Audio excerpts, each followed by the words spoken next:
영어로 된 이 제목을 한글로 굳이 설명을 한다면 우리의 생각을 뛰어넘는 하나님의 계획이라고 표현할 수 있겠죠. 근데 주보에 그 말이 안 들어갑니다. 그 긴 글이 안 들어가서 영어로 굳이 적은 점 좀 양해해 주시기 바랍니다. 제가 오늘 말씀을 통해서 우리가 함께 봉독했던 1장 6절 말씀을 좀 주목하고 이 의미를, 이 본문의 의미를 깊게 알기를 원해요. 빌립보 교회 안에서 선한 일을 시작하셨던 주님께서 저와 여러분의 인생 가운데에도 이미 선한 일을 시작하신 줄 믿습니다. 그리고 우리 교회를 통해서도 이미 선한 일을 시작하신 줄 믿습니다. 그리고 그렇게 선한 일을 시작하신 하나님께서 그리스도 예수의 날까지 그 일을 이루어 가실 줄 우리가 믿습니다. 놀라운 확신입니다. 놀라운 축복입니다. 저는 저와 여러분이 하나님의 일하심과 또 모든 것을 합력하여 선을 이루시는 그 주님의 선하심과 인자하심을 가득가득 느끼시기를, 또 고백하게 되시기를 간절히 축복합니다.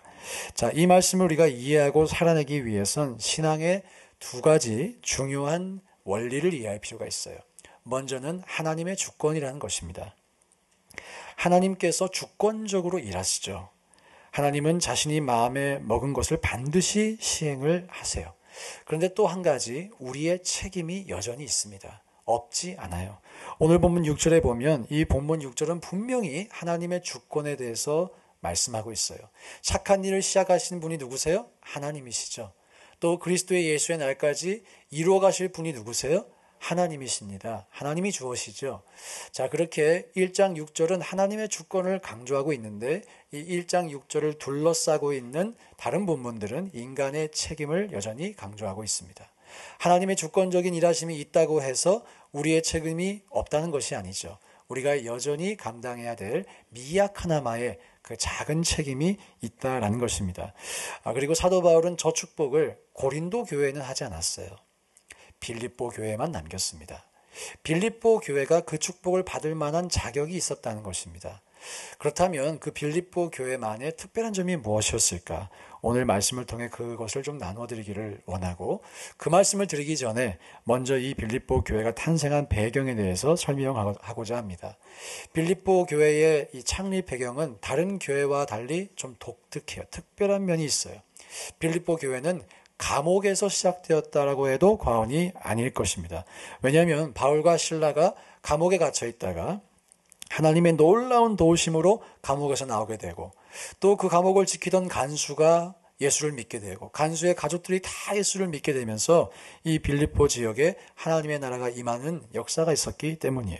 그 당시의 상황을 사도행전 16장에 기록하고 있는데 다 함께 한번 읽어보겠습니다. 25절 26절 시작.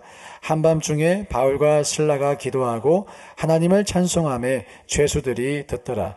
이에 갑자기 큰 지진이 나서 옥터가 움직이고 문이 곧 다 열리며 모든 사람의 메인 것이 다 벗어진지라. 자, 이렇게 한밤중에 바울과 실라가 기도하고 찬송할 때 지진이 나고 옥터가 움직이고 문이 다 열리면서 이 죄수들을 결박하고 있던 것이 다 풀렸어요. 놀라운 기적이 나타난 것이죠. 이런 기적 앞에 그 감옥을 지키던 간수가 자살하려고 했습니다. 자신의 책무를 다하지 못했기 때문에, 또 죄인이 도망가면 어차피 죽은 목숨 아닌가 이런 생각이 있었던 것 같아요. 바로 그 간수를 바울과 실라가 붙들고 복음을 증거합니다. 그 내용 29절부터 34절까지 함께 한 목소리 읽겠습니다. 시작. 간수가 등불을 달라고 하며 뛰어들어가 무서워 떨며 바울과 실라 앞에 엎드리고 그들을 데리고 나가 이르되 선생들이여 내가 어떻게 하여야 구원을 받으리까 하거늘 이르되 주 예수를 믿으라. 그리하면 너와 내 집이 구원을 받으리라 하고 주의 말씀을 그 사람과 그 집에 있는 모든 사람에게 전하더라. 그 밤 그 시각에 간수가 그들을 데려다가 그 맞은 자리를 씻어주고 자기와 그 온 가족이 다 침례를 받은 후 그들을 데리고 자기 집에 올라가서 음식을 차려주고 그와 온 집안이 하나님을 믿음으로 크게 기뻐하니라. 아멘. 놀라운 일이라는 것이죠. 놀라운 일이 일어났습니다. 물론 이 일이 있기 전에 루디아라고 하는 여인이 예수를 믿고 루디아의 집에서 빌립보 교회가 예배를 드리며 시작이 된 것은 맞아요. 그런데 학자들은 이 일 덕분에 감옥에서 간수가 믿게 되는, 그의 가족이 다 믿게 되는 이 일 덕분에 빌립보 교회가 부흥을 경험할 수 있었다라고 분석을 합니다. 왜냐하면 예수님의 복음의 능력이 그 지역사회에 정확하게 증거되었기 때문인 것이죠. 그리고 지금도 빌립보라는 도시에 가면 바울이 갇혔을 것이라고 추정되는 감옥이 여전히 있어요. 사진 한번 띄워주시겠어요? 저 철문을 지나서 가면 바울이 갇혀 있었을 것이라고 추정되는 그 감옥이 나와요. 예, 안쪽에서. 저 감옥이 진짜 바울이 있었느냐? 그건 천국 가서 물어보시기 바랍니다. 관광지 만들기 위해서 그렇게 했을 수도 있겠죠. 그러나 그 당시에 저러한 환경 속에서 사도 바울이 한밤중에 하나님께 기도했다는 것, 우리는 저 사진을 보면 그것을 추측할 수 있어요. 알 수가 있어요. 빌립보 교회는 바로 이러한 감옥에서 한밤중에 하나님께 올려진 기도와 찬송으로 시작이 되었습니다. 자, 그리고 오늘 사도 바울은 이렇게 시작된 빌립보 교회에 편지를 보내며 내가 당신들을 생각할 때마다 감사하고 당신들을 위해서 기도할 때마다 기쁘다라고 고백하죠. 생각할 때마다 감사하고 기도할 때마다 기쁘다. 그리고 그 이유를 5절에서 설명합니다. 5절. 함께 읽겠습니다. 시작. 너희가 첫날부터 이제까지 복음을 위한 일에 참여하고 있기 때문이라. 첫날부터 이제까지 복음을 위한 일에 참여하고 있기 때문에 빌립보 교회를 생각만 해도 기쁘고 감사하고 기도할 때마다 마음에 기쁨이 있는 거예요. 그리고 바울은 이 5절 바로 그 다음 이어지는 6절에서 기독교 역사에서 가장 유명하기도 하고 또 가장 중요한 성경 구절 중 한 구절을 우리에게 남겨주었어요. 다 함께 다시 한번 읽어보겠습니다. 시작. 너희 안에서 착한 일을 시작하신 이가 그리스도 예수의 날까지 이루실 줄을 우리는 확신하노라. 자, 이러한 빌립보 교회의 설립 배경을 바탕으로 사도 바울이 이렇게 놀라운 축복의 말씀을 남길 수 있었던 이유와 근거에 대해서 설명드리고자 합니다. 전 저와 여러분들이 이 세 가지 이유를 기억하실 뿐 아니라 그 이유대로 우리도 살아감으로 말미암아 하나님께서 우리의 인생 가운데 빌립보 교회와 교회에 주셨던 동일한 축복을 허락해 주시기를 주의 이름으로 축원드립니다. 가장 먼저 사도 바울이 빌립보 교회를 확신 가운데 축복할 수 있었던 것은 한결같았기 때문이에요. 이 사람들이 한결같았어요. 아까 우리가 읽었던 본문 5절 말씀에 너희가 첫날부터 이제까지라는 표현을 씁니다. 첫날부터 이제까지 복음을 위한 일에 참여하고 있다라고 하죠. 여기서 첫날은 어떤 날일까요? 사도행전 16장에서 감옥이 열리던, 간수가 침례받던 그 시간이 첫날이겠죠. 그럼 이제는 언제일까요? 바울이 빌립보서를 쓰고 있는 시점일 것입니다. 첫날부터 이제까지의 그 시점은 약 10년 정도로 추정이 돼요. 빌립보 교회가 개척되고 10년 이후에 빌립보서가 작성되었다는 것입니다. 즉 빌립보 교회는 창립된 이후부터 10년 동안 한결같이 바울의 복음 사역에 동참해 왔다는 것이죠. 자, 한국어 속담에 10년이면 뭐가 변한대요? 강산이 변한대. 예. 아시는 분들은 젊은 분들이에요. 여러분 10년이면 강산도 변한다는 말이 10년이 결코 짧지 않은 시간이라는 것이죠. 산의 지형지물이 변할 만큼 풍화작용이 있든 자연재해가 있든 10년이면 수많은 일 때문에 많은 것이 변하는 것이 당연하다. 그런 의미겠죠. 그러나 빌립보 교인들은 변하지 않았어요. 10년이라는 시간을 신실하고 한결같이 바울의 동역자로서 동역해 왔어요. 이 10년이라는 시간은 그들의 신실함을 증명하는 충분한 시간이었던 것이죠. 사도 바울은 지금 빌립보 교회의 지난 10년을 돌아보니까 앞으로의 100년이 보이는 거예요. 지난 10년을 보니까 앞으로의 500년이 보이는 거예요. 그래서 그리스도 예수의 날까지 하나님께서 너희 가운데 시작한 그 선하신 일을 이루실 줄 우리는 확신한다 라고 고백을 하고 있는 것입니다. 자, 사랑하는 여러분, 여러분은 어떠신가요? 여러분의 지난 10년, 앞으로의 100년을 보여줄 수 있을 만한 신실한 시간이십니까? 여러분은 하나님 앞에서 변함없이 한결 같으십니까? 사람들과의 관계 속에서도 여러분 한결같음을 유지하며 살아가고 계십니까? 전 저와 여러분이 그러한 삶을 살아가실 수 있기를 주님의 이름으로 축원드립니다. 그리고 우리가 기억할 것이 있습니다. 설사 우리가 우리가 신실하지 못하더라도 하나님은 우리에 대해서 신실하세요. 우리가 날마다 변화무쌍하게 변화할지라도 하나님은 변함없이 우리를 사랑하시는 줄 믿으시기 바랍니다. 그것이 하나님의 신실하심이에요. 제가 평소와 다르게 설교 원고가 갑자기 사라지는 놀라운 일이 일어났어요, 지금. 우리 히브리서 13장 이런 말씀이 있죠. 예수 그리스도는 어제나 오늘이나 영원토록 어떻게 하시다? 동일하시다. 주님은 변함이 없으십니다. 그렇게 변함이 없이 우리를 사랑해 주시는 하나님의 은혜 앞에 우리가 취해야 할 마땅한 태도가 무엇일까요? 하나님이 우리를 동일하게 사랑해 주시는 것처럼 저와 여러분도 한결같이 주님을 섬기는 일이라 믿습니다. 원고를 계속 찾고 있는데 잘 나오지 않고 있어요. 기계도 신실해야 합니다. 변함이 이렇게 있으면 안 돼요. 데모하는 것 같아요. 업그레이드 시켜달라고.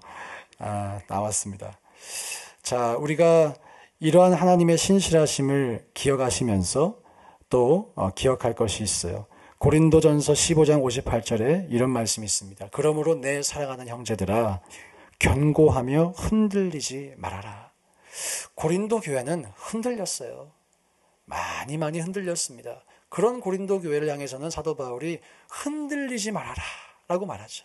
그러나 흔들리지 않았던 빌립보 교회를 향해서는 너희 안에 착한 일을 시작하시니가 마지막 끝날까지 그 일을 이루실 줄 나는 믿는다 라고 고백합니다. 여러분 어떠한 축복을 받기를 원하시나요? 성령의 9가지 열매 중에 충성이라는 것이 있어요. 충성. 우리에게도 충성 목장이 있어요. 또 맡은 자들에게 구할 것은 충성이니라 라는 말씀이 있어요. 여러분 여기서 충성의 의미가 무엇일까요? 신실함입니다. 신실함. 군인들도 경례 구호가 있죠. 충성. 군인들에게 그런 구호가 주어진 까닭 신실하게 나라를 지켜야 하기 때문이에요. 눈이 오나 비가 오나 충성스러운 마음으로 변함없이 충성해야 하기 때문에 그렇게 경례하는 것이죠. 그러나 이와 반대로 불충한 사람도 있습니다. 신실하지 못한 사람도 있습니다. 야고보서는 바로 이렇게 변화가 많은 사람들을 향해 이러한 경고를 남겨요. 야고보서 1장 7절과 8절 말씀 함께 읽어보겠습니다. 시작. 이런 사람은 무엇이든지 주께 얻기를 생각하지 말라. 두 마음을 품어 모든 일에 정함이 없는 자로다. 자, 사랑하는 여러분, 여러분은 그렇다면 지금 어떻게 살고 계세요? 여러분의 지난 10년을 보시면 한결같은 충성이 보이십니까? 아니면 두 마음을 품어 언제나 흔들리는 그런 모습이 보이십니까? 저는 여러분의 삶이 항상 한결같고 충성스럽고 신실하시길 주 이름으로 축복합니다. 예수님께서 특별히 우리가 충성해야 할 일을 가르쳐주셨어요. 여러분이 오늘 충성하기로 결단하신다면 여러분이 충성해야 할 일이 있습니다. 그것이 무엇이냐면요. 작은 일이에요. 작은 일. 예수님은 작은 일에 충성할 때 우리에게 더 큰 일을 맡기신다라고 말씀하셨어요. 그리고 바로 그 작은 일에 충성한 사람을 착하고 충성된 종이라고 하셨습니다. 마태복음 25장 21절 말씀 다 함께 한번 읽어볼까요? 시작. 그 주인이 이르되 잘하였도다 착하고 충성된 종아 내가 작은 일에 충성하였음에 내가 많은 것을 내게 맡기리니 내 주인의 즐거움에 참여할지어다 하고. 아멘. 자, 이 말씀은 달란트 비유에서 나온 것입니다. 그런데 이 말씀의 이 구체적인 의미를 살펴볼 때 주님이 누구에게 착하고 충성된 종이라고 하시는지를 알 수 있어요. 주님은 크고 대단한 일을 하는 사람에게 착하고 충성된 종이라고 하지 않으십니다. 적은 일에 충성한 사람에게 착하고 충성된 종이라고 말씀하세요. 남이 알아주지 않는 일, 노력해도 티가 안 나는 일, 때로는 아이고 도대체 내가 언제까지 일을 해야 하나 라고 하게끔 그런 말을 하게끔 하는 일, 바로 그 일에 충성하는 것이 저와 여러분이 착하고 충성된 종이 되는 비결이라는 것이죠. 여러분 우리에게 이런 작은 일이 있으시기를 축복합니다. 여러분들이 작은 일에 충성하시길 축복합니다. 그래서 하나님께서 인정하시는 착하고 충성된 종이자 한결같은 사람이 되시기를 주의 이름으로 축원드립니다. 두 번째로 바울이 빌립보 교회를 향해 아낌없이 축복할 수 있었던 까닭이 있습니다. 빌립보 교회가 고난에 동참했기 때문이에요. 고난에 동참했기 때문에. 아까 이 첫 번째는 6절 바로 앞에 있는 5절에서 그 의미를 끌어냈다면 이 두 번째 포인트는 바로 그 다음 절에 있는 7절로부터 우리가 유추할 수 있습니다. 다 함께 보면 6절과 7절의 말씀 함께 읽겠습니다. 시작. 너희 안에서 착한 일을 시작하시니가 그리스도 예수의 날까지 이루실 줄을 우리는 확신하노라. 내가 너희 무리를 위하여 이와 같이 생각하는 것이 마땅하니 이는 너희가 내 마음에 있음이며 나의 매임과 복음을 변명함과 확정함에 너희가 다 나와 함께 은혜에 참여한 자가 됨이라. 7절에서 이렇게 말씀하죠. 내가 너희 무리를 위해서 이와 같이 생각하는 것이 마땅하다. 즉 6절과 같이 하나님이 시작하신 그 일이 그리스도 예수의 날까지 이루실 줄을 확신하는 그렇게 생각하는 것이 마땅하다. 그러면서 7절에 이유가 나와요. 이유가 나옵니다.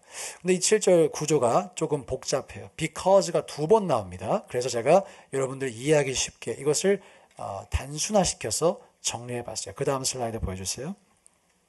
내가 너희 무리를 위하여 이와 같이 생각하는 것이 마땅하다. 왜냐하면 첫째, 너희가 나의 매임에 참여했기 때문이고 둘째, 너희가 복음을 변명함과 확정함에 참여했기 때문이다. 바울이 이렇게 축복할 수 있었던 까닭, 바로 이 두 가지 이유 때문이었다는 것이죠. 지금 빌립보서를 적는 바울은 여전히 감옥에 매여 있었어요. 결박되어 있었어요. 그런데 바로 그렇게 결박되어 있는 바울을 빌립보 교회가 외면하지 않습니다. 도리어 바울의 든든한 동역자가 되어서 신실하게 바울의 곁을 지켰다는 것을 알 수가 있죠. 그것이 매임에 참여한 거예요. 고난에 함께 참여했다는 거예요. 한국어 표현에 어려울 때 친구가 진짜 친구다. 이런 표현이 있어요. 영어로 A friend in need is a friend indeed. 영어가 조금 더 근사한 것 같아. 그렇죠? In need is a friend indeed. 사랑하는 여러분, 예수님께서 우리를 친구라고 하셨죠? 질문 드립니다. 누가 예수님의 진정한 친구일까요? 예수님의 고난까지도 함께 감당하는 사람들인 줄 믿습니다.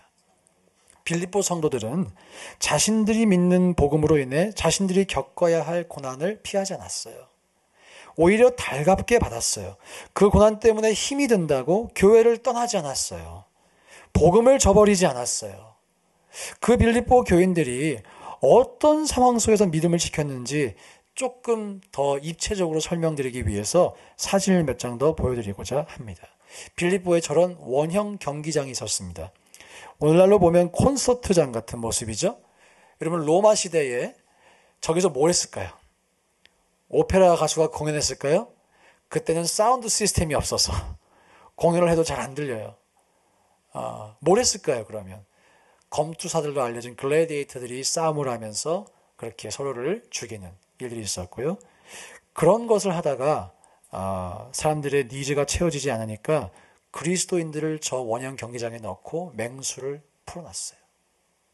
저기 보이시는 저 문 보이시죠? 저기서 사자가 나왔답니다. 사자가 나오는 길이었어요. 저 사자가 나오는 모습을 관중석에 앉아있는 사람들은 아주 스릴 있게 지켜봤겠죠. 언제 나오나 빨리 문이 열려서 맹수가 나왔으면 좋겠다. 그렇게 즐기면서 봤겠지만 경기장 안에 들어갔던 순교자들은 저 문이 열리는 시간이 결코 즐거운 시간이 아니었을 거예요. 사랑하는 여러분, 여러분이시라면 관중석에 앉아 인생을 즐기며 즐겁게 사는 길과 내가 믿는 믿음 때문에 사람들의 눈요깃거리가 되어 비참하게 죽을 수도 있는 삶 중에 어떤 삶을 선택하시겠습니까? 사실 이 질문은 과연 우리가 복음의 가치를 아느냐라는 질문과 동일한 질문일 거예요. 복음의 가치를 모른다면, 영생을 모른다면, 예수를 모른다면 비참하게 죽을 일이 없죠. 그러나 영원한 생명을 예수로 말미암아 얻었다라고 믿고 그분이 나 때문에 죽었다는 것을 믿는다면, 그 생명을 주신 하나님 앞에 또한 신실하기를 원한다면 저 굴에서 사자가 뛰어나와도 그 마음이 변치 않는 것입니다. 사랑하는 여러분, 여러분은 관중석에 앉아 계십니까? 경기장에 들어가 계십니까? 빌립보 성도들도 이런 질문을 하셨을 것 같아요. 아니 빌립보에서는 사도 바울이 지진을 일으켰잖아. 간수를 전도했잖아. 근데 지금 왜 로마 감옥에선 그러지를 못하나?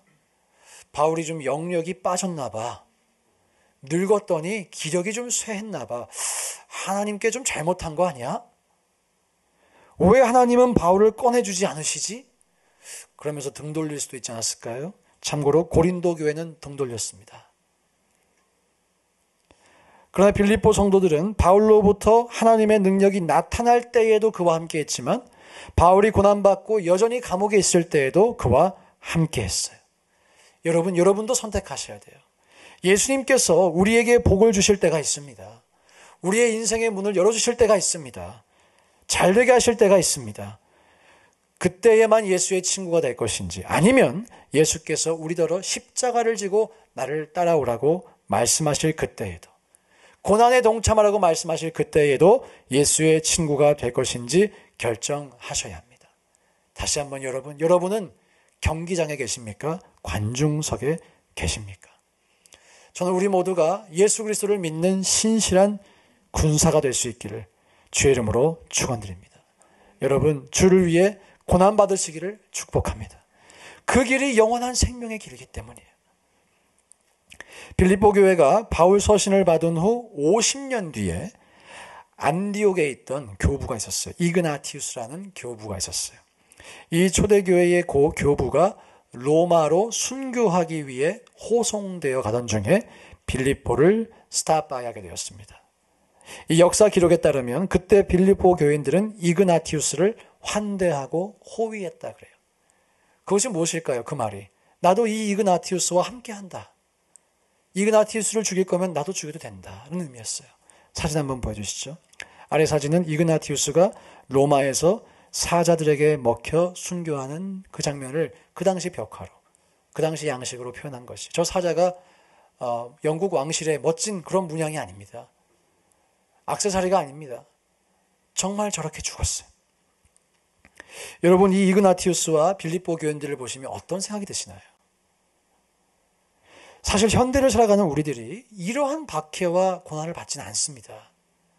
예수 믿는다고 우리를 잡아가서 고문하고 육체적인 그런 어려움을 주지 않습니다.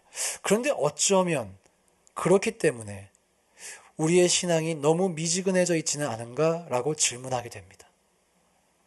어쩌면 그렇기 때문에 저 사람들에 비해 우리가 영적으로 너무나 연약하지 않은가라고 질문하게 됩니다. 초대교인들은 맹수에게 잡아먹힐지도 모르는 상황 속에서도 신실했어요. 여러분, 우리가 정말 이걸 진지하게 한번 생각해 봤으면 좋겠어요. 그런데 우리는 같은 예수를 믿으면서도 너무나 자그마한 것에 흔들리고 계시지 않습니까? 혹은 지나치게 자기중심적이 돼서 누가 내 기분을 조금이라도 상하게 하면 토라지고 삐지고 시험 들었다고, 내 마음대로 일이 진행되지 않으면, 인생이 열리지 않으면 하나님 날 정말 사랑하시는 거 맞아요? 라고 하고 있잖아요. 저들은 사자밥이 되면서도 그 하나님을 찬양했어요. 저 초라한 감옥에 갇히면서도 그 한밤중에 주님을 예배했어요. 나에게 영원한 생명 주신 주님 감사합니다. 그런 믿음이 있었어요. 여러분, 오늘 저와 여러분이 우리의 신앙의 근본을 점검해 볼 수 있기를 축원드립니다. 진짜 예수 믿는 사람이 될 수 있기를 축원드립니다. 진정으로 예수 믿는다는 것은 더 이상 자기중심적이 아닌 거예요. 하나님 중심적이 되는 것입니다. 자기중심적인 사람은 주님을 바라보지 못해요. 나에게 모든 것을 주신 하나님의 그 수고와 헌신, 그거보다 내가 주님을 위해 한 것이 더 크게 보여요. 그래서 삐지는 거예요. 사랑하는 여러분, 만약에 사도 바울이 저를 향해서, 여러분을 향해서 편지를 쓴다면 바울이 뭐라고 할까요? 고린도 교회를 향해서 책망했던 그 책망을 할까요? 아니면 빌립보서 1장 6절의 축복을 우리에게도 동일하게 할 수 있을까요? 전 정말 진지하게 고민해 봤어요. 이 말씀을 묵상하면서 또 전하는 지금도 여러분, 저와 여러분 모두가 우리의 믿음의 근본을 다시 한번 점검하고 하나님 보시기에 신실한 자가 되기를 축원드립니다. 주님을 위해 손해보는 것이 기쁘실 수 있기를 축복합니다. 교회를 위해서 고난받는 것이 행복하실 수 있기를 축복합니다. 자기를 부인하는 것이 영광스러울 수 있기를 주의 이름으로 축원드립니다. 저와 여러분이 이러한 진정한 믿음의 길을 걸어가시기를 간절히 축복합니다. 교회는 Community of Faith입니다. 그냥 커뮤니티가 절대 아니에요. 우리는 믿음의 공동체이지 그냥 공동체가 아니에요. 이 교회를 교회답게 세워가는 것, 저와 여러분 한 사람이, 각 사람이 진정한 믿음의 사람이 되는 것이에요. 이 교회에 오신다고, 예배에 참석하신다고, 빠지지 않고 참석하신다고 자동적으로 구원받는 것이 아니에요. 여러분, 예수를 만나셔야 합니다. 나를 위해 생명을 버리신 그 예수를 나의 구세주요 주님으로 영접하셔야 합니다. 여러분 모두가 이 예수를 믿으시기를 축복합니다. 말이 나온 김에 세 가지를 믿으셔야 돼요. 예수님이 나를 위해 죽으신 것을 믿으셔야 돼요. 첫 번째. 두 번째, 그 예수님이 부활하신 것을 믿으셔야 돼요. 세 번째, 이제 그 예수님이 내 인생의 주인이시라는 것을 믿으셔야 돼요. 내가 더 이상 내 인생의 주인이 아니에요. 주님이 원하시는 곳에 내가 가야 하고 주님이 하기 원하시는 그 일에 내가 참여하는 것이지, 내가 원하는 대로 하나님 이것을 좀 들어주시죠. 알라딘의 램프 지니처럼 그렇게 믿어서는 안 됩니다. 1번과 2번을 믿어도 3번을 믿지 않으면 여러분 온전히 구원받으신 것이 아니실 수 있어요. 이 세 가지를 꼭 믿으시기를 주의 이름으로 축원드립니다. 마지막 세 번째, 빌립보 교인들은 복음을 전하였어요. 복음을 전하였어요. 7절 말씀 한 번 더 읽어보겠습니다. 시작. 내가 너희 무리를 위하여 이와 같이 생각하는 것이 마땅하니 이는 너희가 내 마음에 있음이며 나의 매임과 복음을 변명함과 확정함에 너희가 다 나와 함께 은혜에 참여한 자가 됨이라. 저기서 복음을 변명함과 확정함에 너희가 다 나와 함께 은혜에 참여했다. 쉽게 말해 빌립보 성도들은 전도했다는 것입니다. 전도했어요. 전도하면 사자밥 될 수 있습니다. 전도하면 감옥 갈 수 있습니다. 전도하면 출세길이 막힙니다. 확실히 막힙니다. 로마 사회에서. 전도하면 비즈니스 안 됩니다. 그 당시에는 우상을 섬기는 비즈니스들끼리 서로 카르텔을 만들고 있었어요. 자기들끼리 길드예요. 예수 믿어? 우리 우상 숭배하지 않아? 당신 우리와 비즈니스 못해.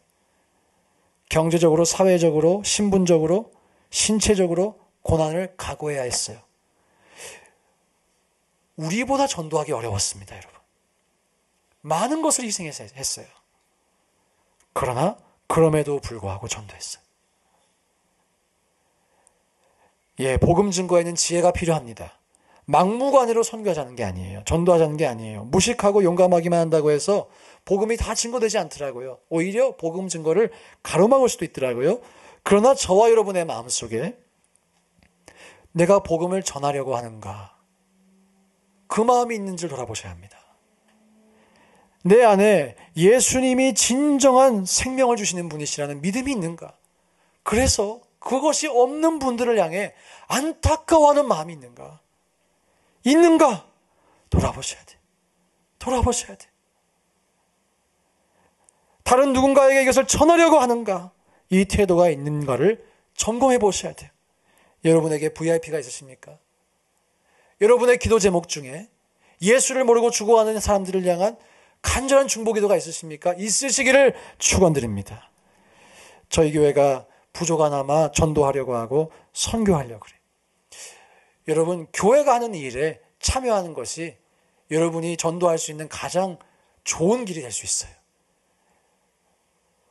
따로 하는 것보다 교회가 할 때 다 같이 하는 것이 훨씬 수월한 길일 수 있어요. 여러분, 한 마음으로 동참하시기를 축복합니다. 이 말을 하려고 이 설교 준비한 건 아닌데 준비하고 보니까 다음 주에 전도 훈련이 있어요. 날이면 날마다 오지 않습니다. 예, 정말 그렇습니다.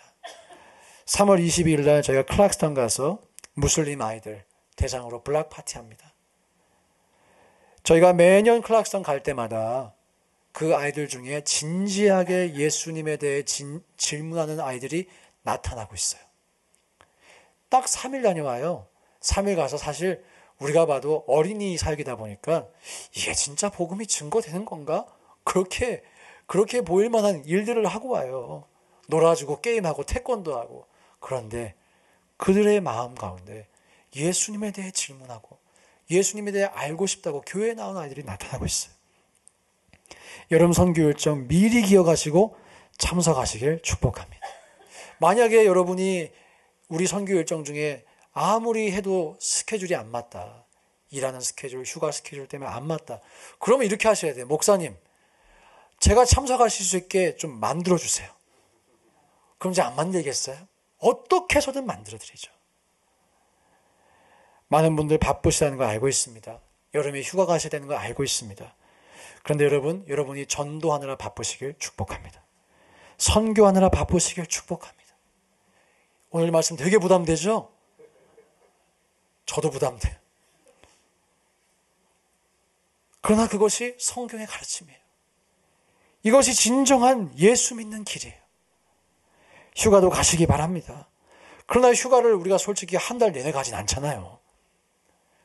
휴가도 가시고 선교 가실 수 있어요. 가실 수 있어요. 휴가 가서 육신의 회복도 경험하시지만 선교에 참여하셔서 영적인 회복도 경험하시길 주의 이름으로 축복합니다. 마지막에 말씀드리고 마무리할게요. 찬양팀 나와주시고요. 빌립보서 1장 6절에서 바울은 분명히 확신했어요. 이 빌립보 교인들로부터 선한 일을 시작하신 하나님께서 그리스도 예수의 날까지 그 일을 이루어 가실 것을 확신했어요. 정말 확신했어요.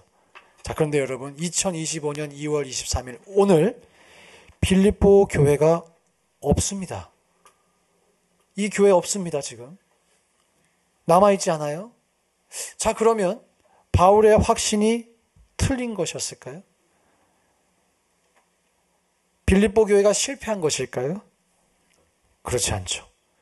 이 빌립보 교회 덕분에 저와 여러분이 은혜 받고 있습니다. 수많은 영혼들이 영혼의 도전을 받고 예수를 믿게 됐어요.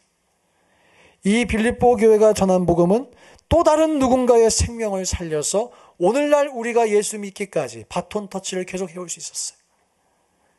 바울의 확신은 지금도 현재 진행형으로 일어나고 있다는 것입니다.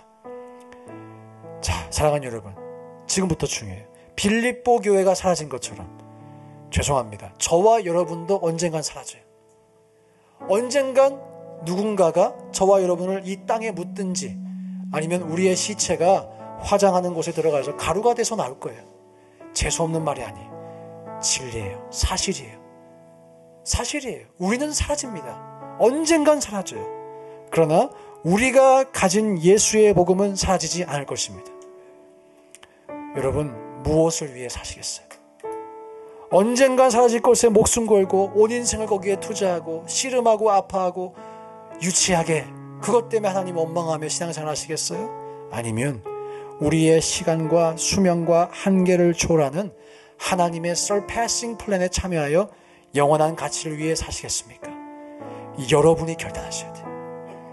아무리 설교한다고 되는 것이 아니에요. 여러분이 진정으로 하나님의 말씀 앞에 서서 결정하셔야 합니다. 전 저와 여러분 모두가 영원한 것에 우리의 인생을 헌신할 수 있기를, 그래서 이 빌립보서 1장 6절의 말씀이 우리에게서도 이루어질 수 있기를 주의 이름으로 축복합니다.